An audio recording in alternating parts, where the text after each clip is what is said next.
Thank you, Brendan. Thank you very much for the news update there. Welcome back to the live stage here at E3, folks. Danny O'Dwyer here, the slightly chubbier, more Irish version of Chris Waters.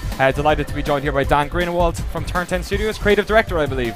True. And you're here to show us Forza, not Forza. That's right. Forza Horizon. Completely different direction for the series, some might say from the outset. How are you sort of explaining to people how this is a similar Forza experience, but just at a different angle? Tell us basically what you... Well, Forza Horizon is an all-new expression in the Forza franchise. To date, it's been expressed through Forza Motorsport. Hugely authentic, known as a simulator. But Forza Horizon is an action racing game. And what that means is you can drive through the, weave through traffic and smash through things and have a great time.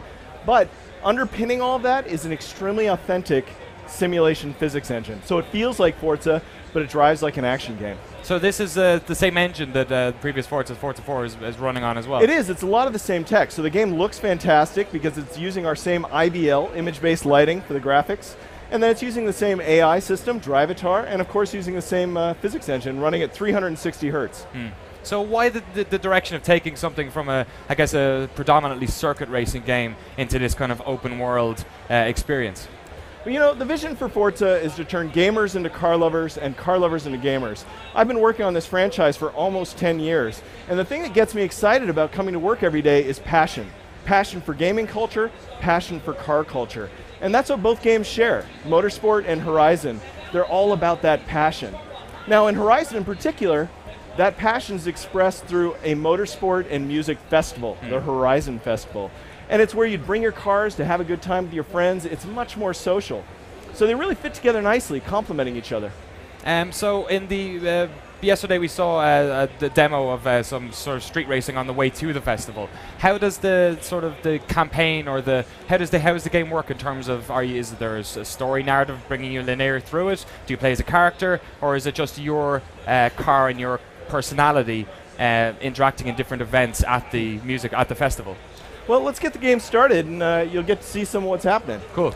So at the heart of this entire world is the music festival, the Horizon Festival. And this world is Colorado. Looks fantastic. I actually lived in Colorado for a while. Oh, nice. And this is an original version of Colorado that has all of the diversity you'd expect. So red rocks, mountains, it's got the plains, all packed in with some of the greatest driving roads in the world. But the way you actually play through the game is you show up as a festival driver. And your goal is twofold. You want to win races, of course, and there's a lot of different races. There's circuit races, point-to-point races, showcase races where you might race against a plane. Incredibly cool races. Yeah. An airplane. Exactly. So like having an old Mustang racing against a P-51 Mustang plane through checkpoints. Okay. It's just a cool way of racing. So that's kind of the sanctioned side of the Horizon Festival. But meanwhile, as you're driving around, you're getting points for drifting in and out of traffic and just hooning it up on the road. And when you're doing that, you're becoming more popular. So it's much more social in that way. You're becoming a popular driver and actually getting more wristbands. Oh, wonderful. So what was the sort of idea for this different direction? Why was it that you decided to take it in sort of this, I guess, Burning Man for cars kind of an idea? Well, it was actually born out of that vision. Gamers to car lovers to gamers. And we realized, Turn 10, fantastic studio. We've really tried to push with innovation and the like. But honestly, we thought if we could find a partner that shared our culture and our language and had a world-class dev team, together we could arm in arm actually push this genre forward with more innovation. So we went with Playground Games.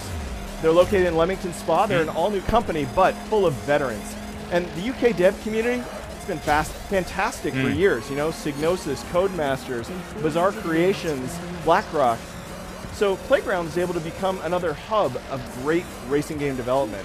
And they brought this Horizon into this vision. I basically challenged them. I said, hey, you get the vision. You get the culture. You know what we want to do. How would you express it? And the first thing they came back with was, man, it's youth culture. Bring that in. Bring music in. Get that going. And then they also brought in a DJ, Rob DeBank. So he's on BBC One. He's also a record label owner as well as a promoter. So he's promoted the Bestival Festival. Yes. In the UK. Very, very popular. Great festival. Yeah. So he was brought in actually as a consultant to do the radio stations, the music, as well as the look of this festival. Saying, look, tents would be like this in the US at like Coachella, and this is how you do the parking, and really make it completely authentic.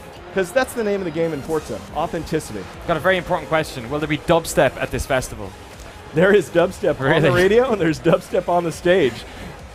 All dubstep, all the time. Yeah. I just want to remind people watching this on our live stream, if you send us an email either on the live stream page, or you can send us over Twitter to GameSpotE3, hashtag GameSpotE3, then I'll ask Dan your questions. Do you feel a responsibility as one of the biggest car franchises out there to sort of bridge the gap between car enthusiasts and people who may want to play racing games but don't feel like they're part of that culture? Like how much, because that seems to be a lot of what you're doing here. It's bridging the social side of people who like cars and then people who just like playing driving games. Absolutely, and that's what it comes down to. Our team is made up of hardcore gamers. You know, I've put in 140 hours into Skyrim. You know, we all play a ton of games, but also, you know, we track our cars and have a great time playing with cars on the track. And our goal is to actually push both cultures forward. That's the whole gamers to car lovers to gamers. It's easy to say, but it actually means a lot to us. And honestly, you know, I'm almost 40. I've got a couple kids, and I want them to be into cars the way I am. Yeah.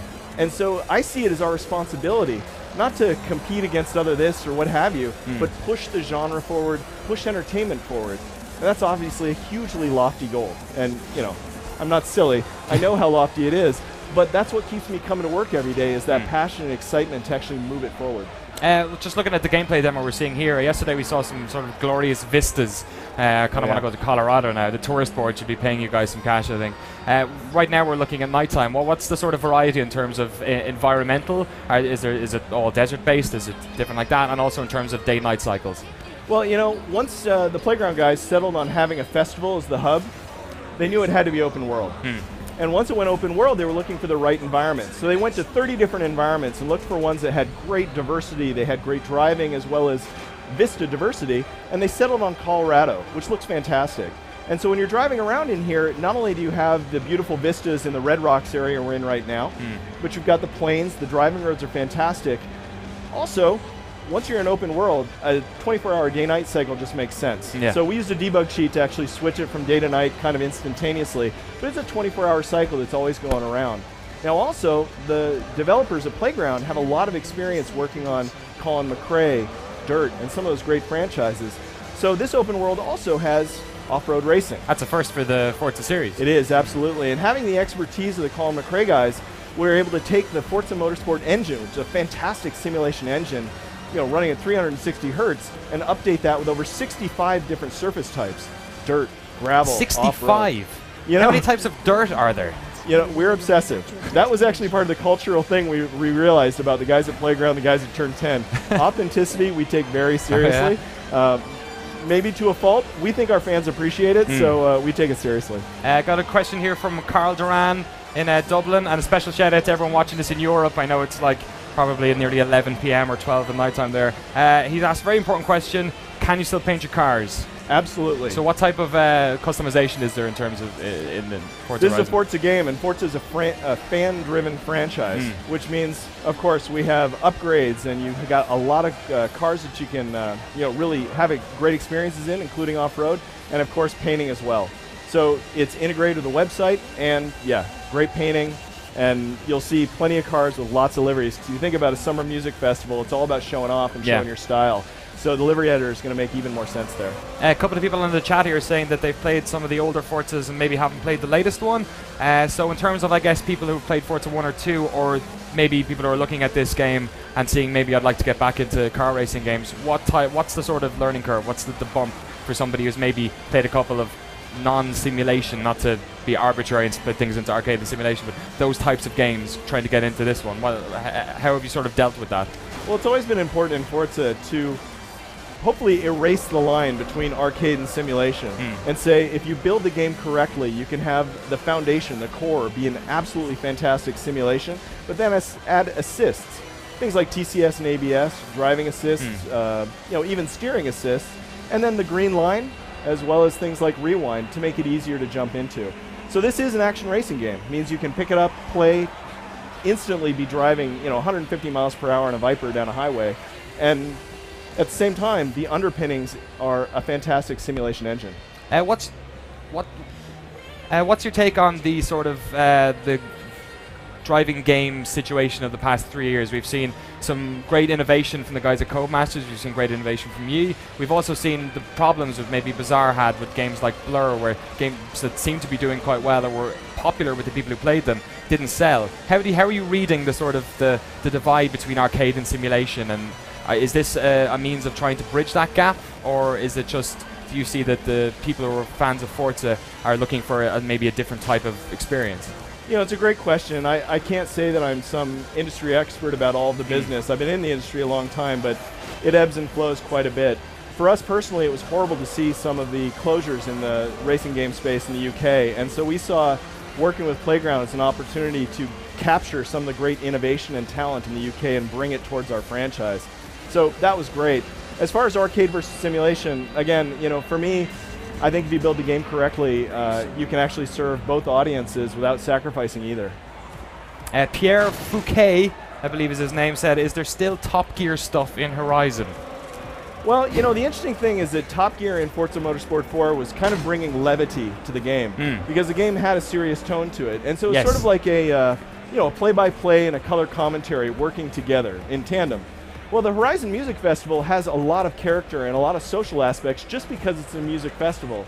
It also takes place in North America, in Colorado. So in a lot of ways, the alignment between Top Gear and Forza Horizon was not as clear-cut. That's great. Thank you very much for bringing along Forza Horizon. Whenabouts are we going to be able to play this game? This game is going to be available starting October 23rd on the Xbox 360. Wonderful. Thanks very much, Dan.